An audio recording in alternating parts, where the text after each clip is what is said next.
position on it, and what is your vision of that utility tax proposal? What is your, can you tell us what your position, or what would you, how would you improve that utility tax? Well, I can tell you that ultimately I did not support placing on November ballot because I felt that the language that was included in the ballot statement was deceptive, and it wasn't complete. And it gave voters a false impression as to actually what we were doing. I also believe that we needed to have in the body of the ordinance that would have been approved by the voters some safeguards and some very, very strict independent oversight. You know, fact of the matter is we're dealing with a $700 billion bailout of a certain industry because we have no oversight.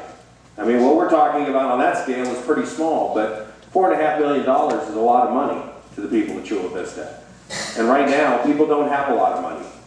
And I think that basically if they're going to vote on a tax or vote against the tax, they ought to know what they're getting and what they're not getting. And they weren't getting proper oversight, and they weren't getting basically a brakes on a bureaucracy that could keep taking more and more money out of the small businesses and the people of Chula Vista, and I don't support that.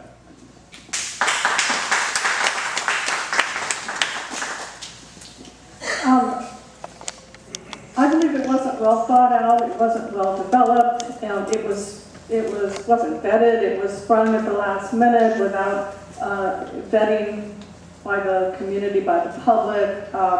I think that it was a mistake. I think that it was deceptive, and I was against it. Well, what was even more bizarre was that I think city staff came out a week or two afterwards and said, well, gee, we really didn't need to have, make the changes anyway. So I could imagine, I sat through that council meeting, watching it on television, probably like a lot of you, and after 2 hours, I was totally foggy in terms of what were we trying to do and why were we trying to do it. If it's a tax, I want to see it have a life that has an ending to it. I understand the need to continue the revenue stream, but on the other hand, if we're going to do a tax, as Steve said, it needs to be clearly stated why we're doing it, and it needs to be clearly explained to the voters. This is another case, folks, that once again, the city's not doing a very good job of communicating with you, the voters out there, you, the taxpayers. So we need to do a better job of that.